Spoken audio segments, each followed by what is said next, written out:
What's up, Tech Nation? Okay, so I don't agree with Alex Jones. I don't agree with some of the InfoWars stuff.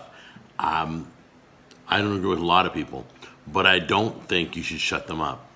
I believe that the internet has started giving people power that don't deserve power. Look at, for example, let's take Hulk Hogan. Okay, that's a great example. He made one comment, racial comment, and his career ended. They removed all his videos. He has no more career. Everything he's earned and worked for, because the internet totally hung him out to dry. I'm really tired of the internet being judge, jury, and executioner. Well, Alex Jones in InfoWars has been taken down from iTunes. I guess he made some claim in his show about Sandy Hook being a farce. Please, how many years have you heard that the Holocaust didn't really happen? But we didn't take down those sites.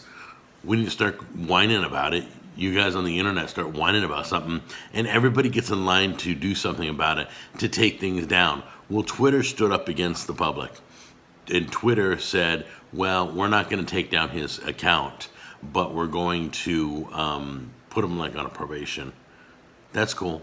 I get that. I mean, that's if you do something that against the terms of service, I get that. If you said something that somebody doesn't agree with, I don't believe you should be taken down. So I'm really against censorship. I try not to censor my comments on YouTube unless they're derogatory, if they're just nasty. If you're just hateful, then your comment's coming down. But I leave up all the other comments. If you want to say I'm fat, you want to say I'm old, you want to say whatever, I eat bad food and that's why I got my stroke, that's fine. I leave it all up. Go look at my comments right now. What I'm trying to do is stop the censorship, though, because I think what's going on with Alex Jones, this is why I encourage everybody that I advise to get their own website. Don't be at the beck and call of Facebook. Don't be at the beck and call of Twitter, Apple, or Google. You just have your own website where you can freely say what you want to say without everybody whining about it and you being taken down. I don't think that stuff should be happening, and I'm completely against it.